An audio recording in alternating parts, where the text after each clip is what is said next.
been a hot start to the One-Up Modified Motor Tour in 2026. We're already 2 races in the books. We've already had 2 first-time winners grace the grid.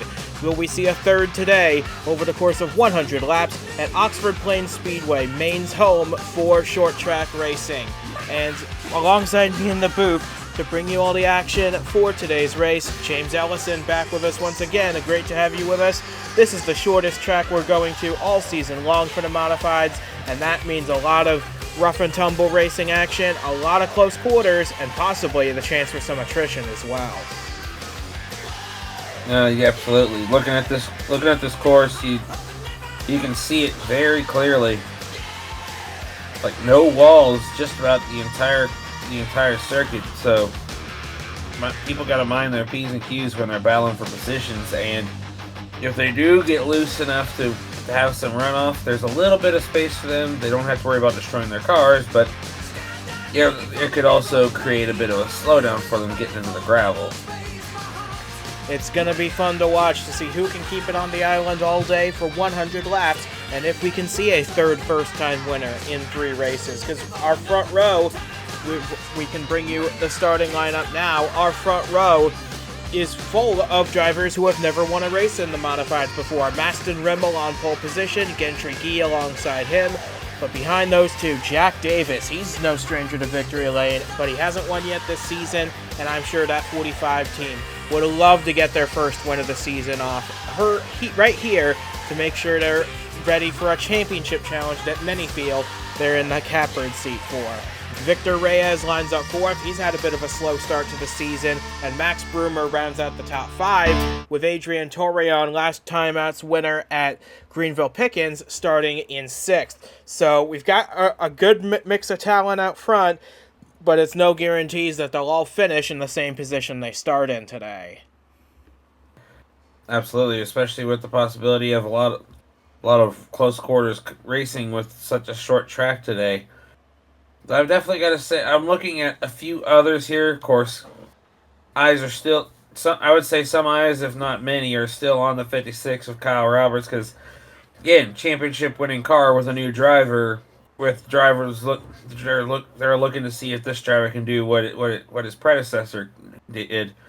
Then there's Chase James, Wayne Hovick looking for a rebound because anyone who remembers from the first couple races, it hasn't exactly been the greatest start for him.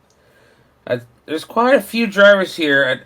Juan Diaz definitely would love to visit Victory Lane, but has a little bit of work to do. So there's quite a few drivers here that I think could do it.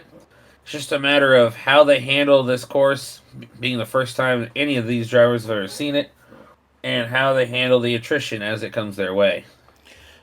Absolutely, because Juan Diaz back in 17th, he won our first race of the season, and then a DNF and a last place finish last time out. He'd love to find some consistency to get his championship charge in the right direction. But with that being said, we've got 30 drivers on the grid all ready to chase victory lane. We're ready to bring you that action now. It's the One-Up Modified Motor Tour from Oxford Plains Speedway, and the green flag getting set to get this great race underway in just a short while. Stay tuned for this one. Ought to be a good one. Here we go at Oxford Plains Speedway. It is Rimmel and Gee on row 1. The field already accelerating. The green flag's already in the air. We're already racing at Oxford Plains, and Rimmel's off to a hot start going into turn 1.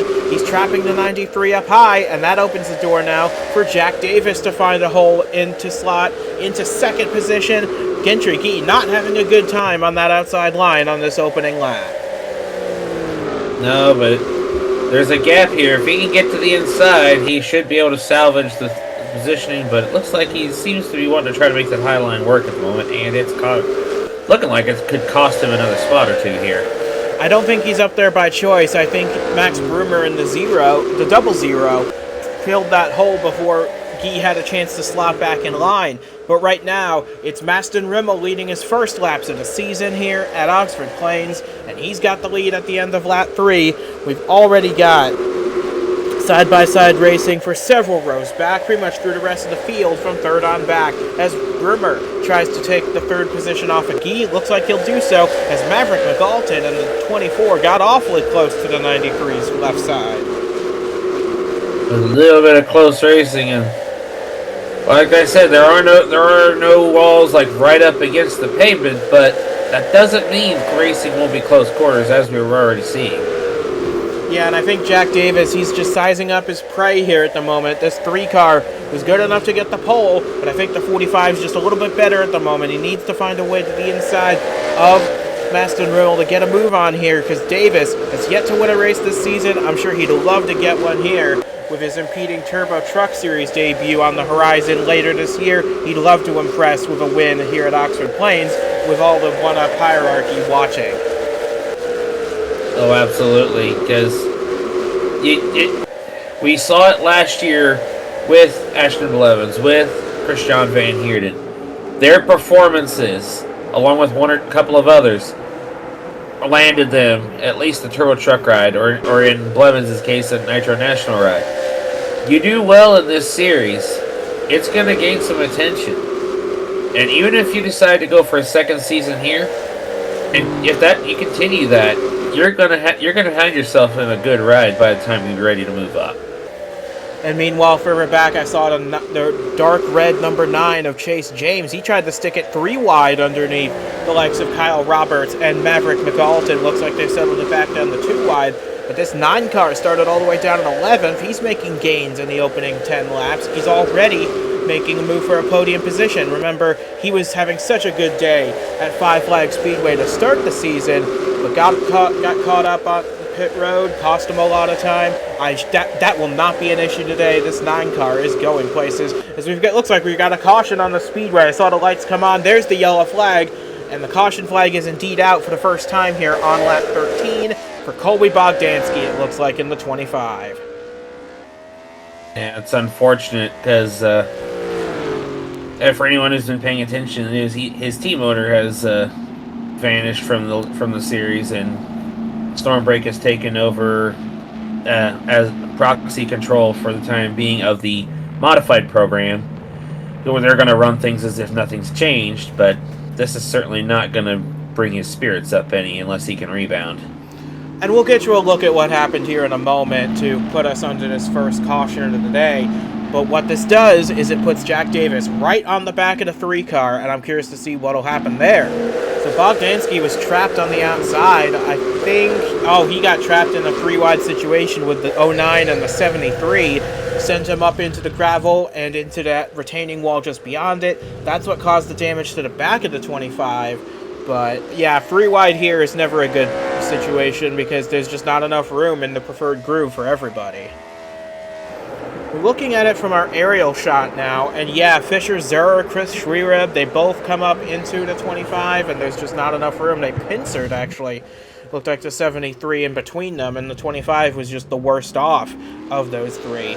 But the good news is he's got relatively minor damage, and he stayed on the lead lap and all that, so that is the good news for Colby Bogdansky. He should be able to resume this race fine, just at the back. Yeah, he's got a little bit of work to do to try to salvage something out of this, but I believe he can, and I'm sure his crew does, and he does too. So that's something we need to keep an eye on. But that'll be that right now is not as important as what's going to happen when the green flag waves between the top 2 here. And I wouldn't even count out the likes of Chase James, Maverick McAlton, Kyle Roberts back there. It all depends, because we've seen that the inside line is the preferred line around this place, and it's not impossible to hold your own around the outside. Eventually, though, you will wear your equipment out up there, and that will allow the guy on the inside to just swoop past. I'm just curious to see, once we get this race restarted, hopefully pretty soon, if Jack Davis can pounce on this opportunity. And speaking of seizing the opportunity, how about Wayne Hovick clawing his way all the way up to 6th position? He started this race down in 13th, and Sean McHale, the 22, in 8th place after starting down in 15th. Yeah, some really good runs from them so far. Hovick, especially, given what we talked about not having the greatest of seasons so far, only 2 races in, but yeah, he entered the season at the back of the point standings going in, so he needed this to happen. Yeah, and as the pace cars lights go off, so if he can even just hang on to a top 5, top 10 position to finish off, I'd say that'd be as good as a win right now. But, you're in striking distance. If these guys ahead of him get to fighting for any stretch, as long as his equipment holds up, who knows? We could be talking about him getting up here and mixing it up with likes of Davis and Rimmel. Well, we're about to find out, aren't we? Because the pace car is about to pull off onto the infield. We're going to get ready to get this race restarted on lap number 18. Master and Rimmel's led them all so far. We're back underway at Oxford Plains, and the field snakes its way through 1 and 2. Master and Rimmel, though, unable to hold that inside line. That could be a detriment to him because the 45 is able to just hug that curb on the inside and make it stick, as is Kyle Roberts, who's taking a look on McAlton for 4th. Yeah, Hovick not able to hold on there as well, but not really falling back either, because he's currently battling, I believe that is the 00. So those two are on fairly equal footing, and it looks like he might actually be able to get back ahead. So that 41's pretty stout. Meanwhile, speaking of cars that are pretty stout, Jack Davis, you said it. He wants a win on this season to remind people that he has what it takes. And he just led his first lap of the day.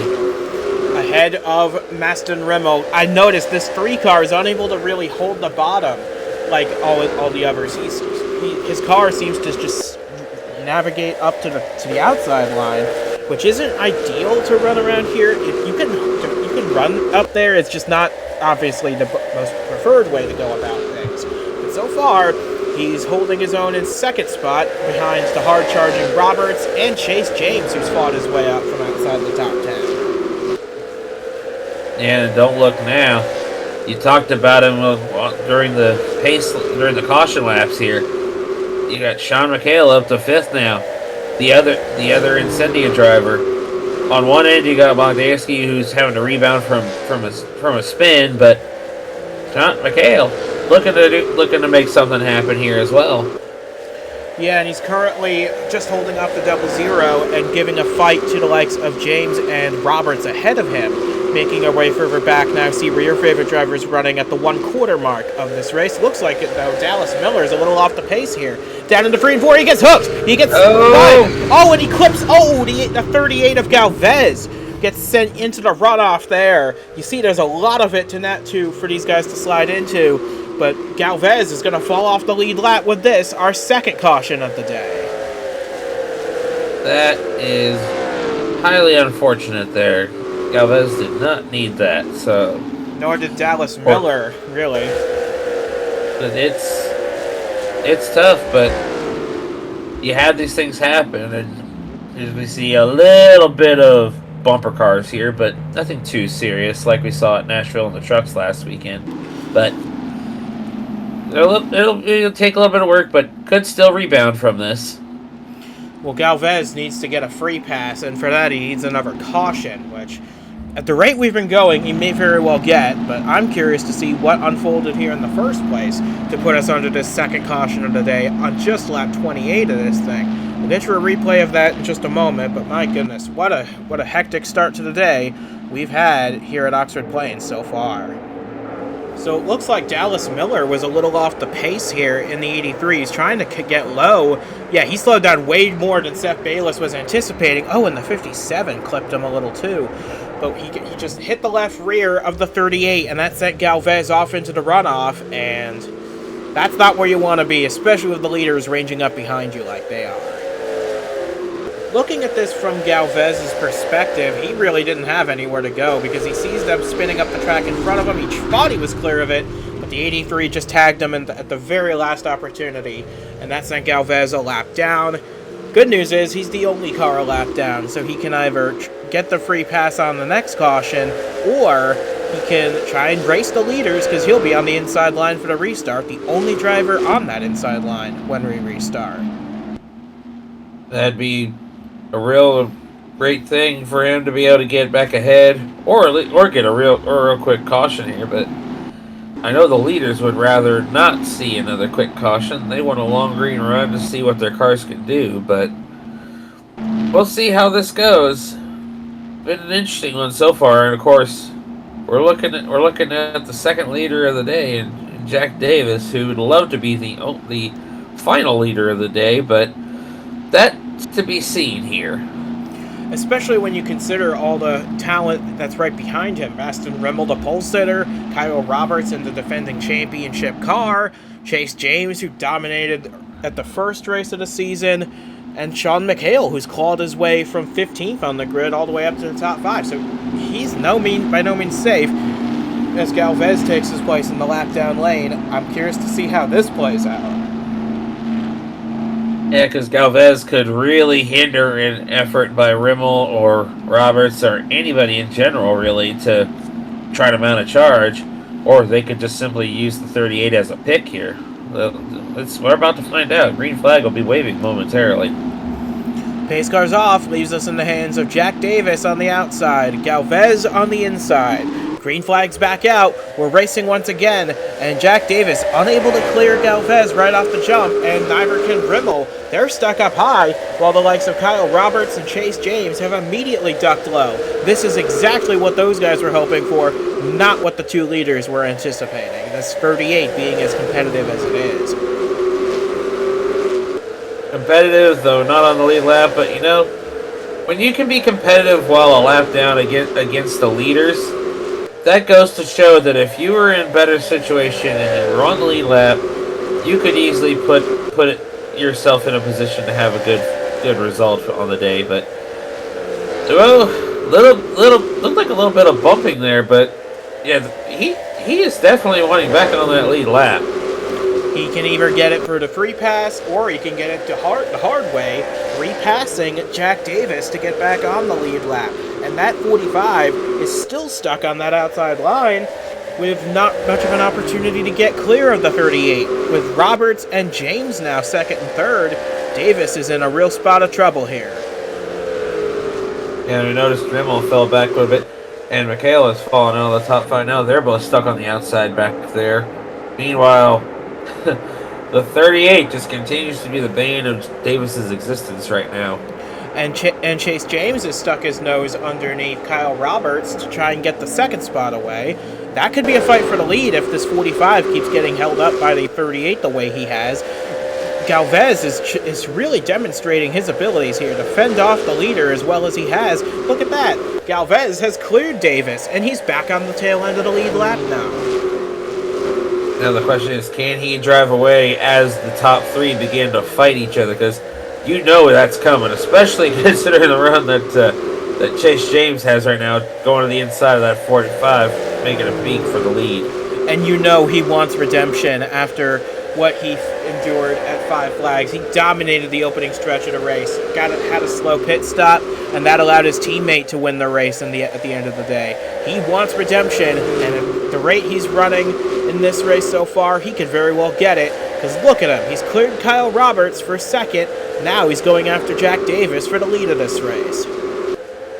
And you got the nearly lap down car of the 38 there with Galvez in the picture.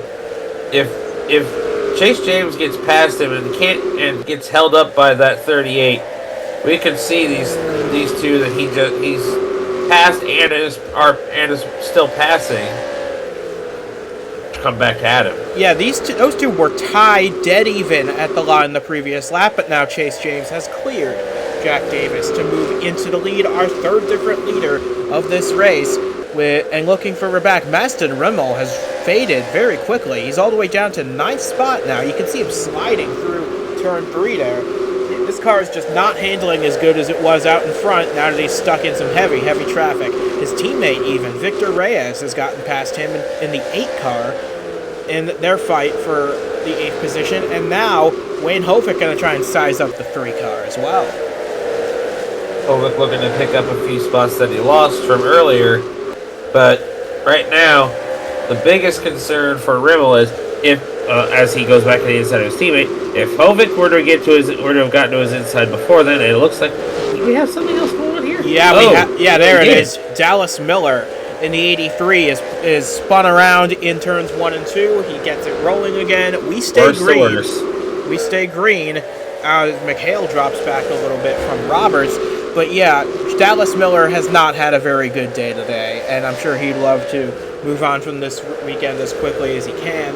his teammates up in the top 10, but this 83 has not had as good a start to the season as the 93. As Davis once again taking a peek on Chase James for the lead there, but the 9 just shuts the door on him very tight there.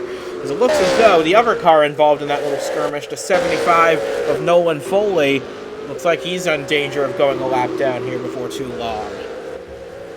And the 38 caught in the middle of a battle for the lead, going back down a lap now. He tried to make something happen here, but that 9 is just very strong. The good news for Galvez, though, is he's still in a position to get the free pass because, yes, the 83 is now also a lap down, but he is well ahead of the 83 on track. So those two are now going to have to fight for the free pass if we get another caution in this race. The problem for them, Nolan Foley is quite a bit slower than the leaders up ahead, and if he gets lapped, then he'd be in position for the free pass. So Galvez has to stick tight to the 9's bumper if he's going to have a chance here. Oh, absolutely, but there's the question. You talk about the 9.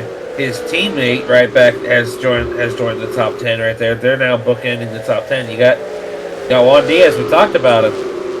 He's up here now in the top 10, looking for a good result after the nutrition last time out, and he's in a good position, though he is about 5 seconds back from his leader teammate. And keep in mind as well, Chanticleer Racing have announced recently they're going to field a truck for the first time at North Wilkesboro later this year. So it's going to come down to who has the better season, really, between Diaz or James. One of them's probably going to get that truck ride for North Wilkesboro. So I'm very curious to see who performs when the lights shine brightest. As Nolan Foley in the 75, he's just having a rough day as well. He's riding the curb in 3 and 4, which is not the fast way around this place. He now falls a lap down as well. And a lap down and passed for position by the 38. So and the 83. Galvez. Yeah, so Galvez is definitely still hanging on to that free pass position like he wants. But still a long way to go here. I mean, even though we're past the halfway point now, it still has to feel like a long, long way to go when your laps down and maybe have a damaged car. Well, I guess there's one saving grace is that you don't have to complete all the laps, so this race will end a little sooner for you. But Chase James has extended his lead by a very big margin. It's now 1.8 seconds. We'll see what it is. Yeah, 1.9 seconds now. So, and that's all because Jack Davis is having to fight these lap cars, and maybe even Sean McHale, who's coming up on him at a rapid rate, to try and fight him for the second position. So coming across the line here to lead 2 seconds between James and Davis, that's a huge deal. And if McHale gets by him and can get by the lap car, although he's sliding to the high side here a little bit, that's going to hinder him. If he can get by Davis and the lap car of Dallas Miller, I would say maybe, just maybe, Chase James better watch out. The good news for Chase James, though, he's got a couple lap cars in between himself and second place. That is always a good thing to have, especially at a short track like this. So he's in a good position right now. Someone who is not in a good position, though, Maston Rebel. This car is really fallen off a cliff ever since he lost the lead back on lap 20. He's now all the way down in the 14th position, which not a good performance. He led the opening 18-19 laps, but ever since he got back in the traffic, that car has just been completely different from the start of the day. Yeah, that car liked clean air. It's like we've seen in any of the one-up series. You'll have a vehicle that can handle, that is great in the clean air, as we see McHale take second away from Davis. But then you get it into traffic, like what we're seeing with Rimmel, and it's just all kinds of wrong. So, it feels like the setup just suddenly undid itself, and feels like a completely different car in some ways. Sure can, and then there's times where it can be the opposite, where the clean air for some reason is the weirdest part, but that's not as common as what we're seeing with Rimmel, though. And Chase James has just taken off. His lead is now 2.5 seconds over Sean McHale, who's now back under fire from Jack Davis for the second position. These two are battling hard, but they really need to focus on clearing the 83 and the 38, because if they can't do that, they might as well kiss this race goodbye, because Chase James is in another zip code right now. He's basically a quarter of a lap ahead of these two, which, for the uneducated, this Oxford Plains Speedway is only 3/8 of a mile long. So to be a quarter of a lap ahead at a place like this, that is a big deal. And if these two get to fighting, Mikhail may find himself losing another spot to the 56 back there's watching to see how this battle plays out. Looks like Mikhail's starting to give up for now to reset to try to take it back, but well, maybe not quite as quickly as I thought. But it's not like they don't want to win. It's just they are too busy fighting each other to try to do anything about the leader, who's currently running off into the sunset. Yeah, because his lead just keeps getting bigger and bigger. It's 2.6 seconds now between first and second place. I'd say they actually gained a tenth of a second on him there, but still, it doesn't do much. In the grand scheme of things, not really. And look, they just lost 0.2 there again. So Chase James is running away. We've got about a quarter of the race still to go. But keep in mind, that 9 car is going to hit lap traffic before the end of this race. He's that far ahead. The problem for Jack Davis and Sean Mikhail is they've also got to deal with lap traffic. So the problem is their lap cars are a lot faster than the ones that Chase James is going to have to deal with in just a short moment. And that's going to be the real challenge here, because you saw it there. One of those lap cars that Chase is going to have to deal with is Mikhail's own teammate, Colby Bogdansky, who's just riding around trying to salvage what he can. But I just imagine Chase James is going to do what he needs to do to get this done and bring home another trophy. So we'll see here, though. Still got a little bit of time left. Yeah, but the lead's just getting bigger and bigger. It's now 3.4 seconds. And the main problem, the problem Chase James might have, these lap cars are going to be really determined to stay on this lead lap. And they may race a little more aggressively with both him and with each other to try and stay up there. The 57, the 10's up there, Bogdansky you already mentioned, so these guys are going to fight hard, and that could get in the way of the lead. Yeah, and that's going to be really tough. You see right here, second and third have settled out a little bit, but Roberts is under fire now from the 8 car. Yeah, Reyes has caught his way up from the back end of the top 10 towards the top 5 now. He's already up to 5th. He's working over Kyle Roberts in a big way to try and get that 4th spot. Victor Reyes is a little bit of a surprise to me. He has had a bit of a slow start to this season, but I'm glad to see him doing this well, as we've got 3 wide for the tail end of the lead lap, and these guys are not playing around. They're still banging wheels right in front of the leader. This is what I was talking about, the danger of racing these guys. They're going to act desperate, and that could collect the leader as well if they're not careful. You want to talk about desperation, and me talking about Bogdansky salvaging points. That almost was counterintuitive had things gone just a little bit wrong. But right now, you see it here. You get Chase James right here in the middle of lap traffic. It's a matter of how, like we said, it's a matter of how hard they fight him as to whether or not they can catch him. The good news for Chase James, even as he's lapping cars, he's still pulling ahead of the likes of Jack Davis and Sean Mikhail. The gap's now 4 seconds, which is almost a third of a lap. That is mighty impressive. And now he's got 4 lap cars between himself and second place. Soon to be 5 if he can get past Bogdansky in a moment. So I'm not saying it's over, but there's going to have to be something big happening here in the tail end of this race. Yeah, and you know, despite the fact that he's already done what some good things that he needs to do to like dominate the race, like hold on to the lead and run off like he did. I would imagine anyone, even after having won races already, there's got to be that nagging little voice. Something's making a noise. Something's acting up. But you just got to push that aside. No doubt he's already done that. And he's just focusing on the lap traffic. Yeah, as we close in on 10 laps to go, that feeling's got to be even worse for Chase James because he's never won a race in these modifieds before. So he's got to be focused forward on making sure that he has everything underneath him to go on and try to win this race. Because if he can't, oh boy, that is going to be a bitter pill to swallow, especially considering the heartache he already suffered earlier this season. And see there, Jack Davis going a little high, potentially opening the door for McHale again. But to go through the field, it's been pretty calm to this point, and I'm pretty sure Chase would love nothing more than for it to stay that way for the remaining 7 laps. Yep, because we're coming up on 7 laps to go, and Maston Rimmel still hanging on to 14th, still not where he wants to be, but he's found a place where I guess that car will let him ride.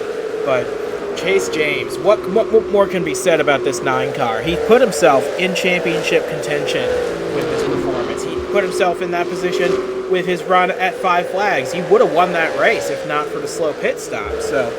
And even then, his teammate went on to win anyway. So Chanticleer Racing have given themselves a very stout driver lineup this year. And keep in mind as well, back when he drove for a different race team last year, James also finished second at Lime Rock Park. So he's proven to be strong on both the short ovals and the road courses. What can this guy not do as we approach that? We have now 4 to go. 4 to go, and I'd say it's all but over for officially. It's never over till the checkered flag flies, but at this point, it's going to take something drastic, and I know Chase James would be very unhappy with me for even bringing the idea up. Absolutely, but we have 2 laps to go right now. He's lapping Adam Taddick in the 33. That is another lap car between himself and the second place. Not that he really needed it, but we're coming up on the white flag right here. It's in the air right now. You see it off in the distance. Chase James, what a job he's done. Like I said, he's put himself properly in championship contention with the runs he's been putting on. He was a bit absent last time out at Greenville Pickens, but that doesn't matter now because the British driver Chase James, for the first time in his career, is going to victory lane. A long overdue trip to victory lane, but he gets it at the Oxford Plains Speedway as the field pulls into the backstretch pit lane. What a job by Chase James. Oh, we had a little bit of a collision there between Gentry Gee and Max Broomer, both of whom got top 10 finishes, but just goes to show you it's never over even after the checkered flag flies. Yeah, should be no harm, no foul unless there was some little attrition we don't know about, but what a good race. That was pretty fun. I think that it was right amount of battling, and we didn't really see anything overly chaotic, just a couple of early incidents. But congratulations to Chase James, and of course the top 10 results are looking really good here. A decent mix of returning of those who are still fairly new to modifieds and those who have experience in there. It does show Chase James as having retired from the race. Don't worry, he will be credited with the win. It's just where the pit lane is here that caused that little anomaly. But what a job done by Chase James today. First career win, and he does it in spectacular style, and he's got a lot of momentum to carry into race number 4 of the season, into the Modified Motor Tour's biggest ever market. We're heading into New York City at the Dodge Motordrome. That is going to be a huge deal for these modified cars. Never before have they put on a race in front of such a big crowd. That is going to be an epic performance out in New York City when we get there in a few weeks. But until we see it end, from James Ellison and from myself as well, thanks for joining us from Oxford Plains. We'll see you again in a few weeks in the Big Apple, but congratulations to Chase James. The British driver gets the job done, and he will celebrate his first career win here today at Oxford Plains.